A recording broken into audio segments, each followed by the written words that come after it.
mula sa pagiging sobrang sikat sa Pilipinas at sa ibang bansa. Bakit biglang bumagsak ang karera ng popular na mang-aawit dito sa Pilipinas na si Charice Pempengco? Ano na nga bang nangyari sa kanya ngayon? Na ngayon napaulat na palaging naglalasing sa US at homeless na umano ito. Yan ang ating tatalakayin sa video ito. Kung bago pa kayo dito sa ating channel, huwag kalimutan na mag-subscribe. Si Charice Pempengco, na kilala ngayon bilang Jake Zyrus, ay nagsimula bilang isang batang mang-aawit na ipinakita ang kanyang pambihirang talento sa pag-awit sa murang edad. Ipinanganak siya noong May 10, 1992 sa Cabuyao, Laguna. Si Charice ay lumaki sa isang hamak na pamilya dahil sa kahirapan. Sinimulan niyang sumali sa mga amateur singing contest sa edad 7 anyos. Ang mga premyo mula sa mga paligsahan ay nakatulong upang suportahan ang kanyang pamilya. Noong 2005, sumali siya sa Little Big Star, isang singing competition ng ABS-CBN na katulad ng American Idol. Bagamat tatanggal siya sa unang round, nakabalik siya sa wild card at nakarating sa grand finals kung saan nagtapos siya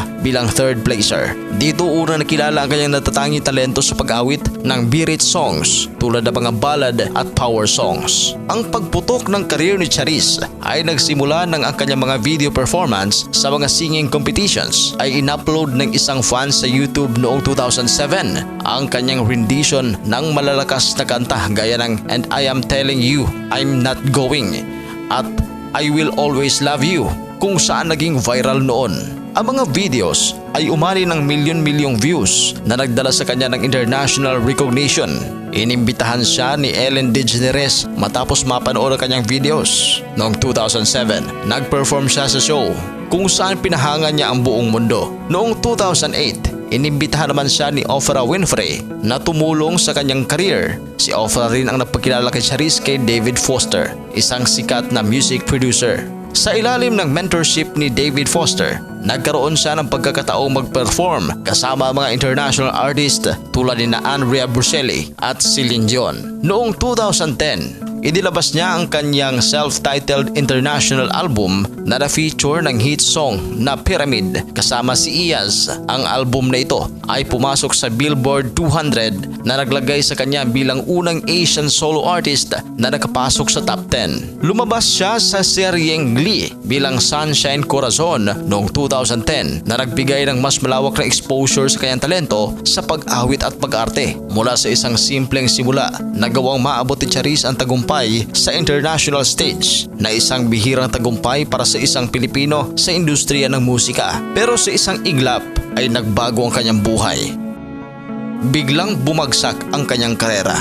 Nagpa-change gender si Charice Pempengco na ngayon ay kilala sa kanyang bagong pangalan bilang si Jake Zyrus. Ang desisyon na mag-out bilang transgender at magpa-transition ay hindi lamang para sa pisikal na pagbabago, kundi upang mahanap ang personal na kaligayahan at maipakita ang kanyang tunay na pagkatao. Sa kabila ng kritisismo, sinabi ni Jake na nais niyang maging inspirasyon sa ibang tao, lalo na sa LGBTQIA+ community na maaaring dumanas rin ng parehong takot o hamon sa pagtanggap sa sarili. Ang kanyang openness sa pagiging transgender ay nagbigay daan sa mas malawak na pag-uusap tungkol sa gender identity sa Pilipinas, kung saan may stigma pa rin laban sa LGBTQIA+.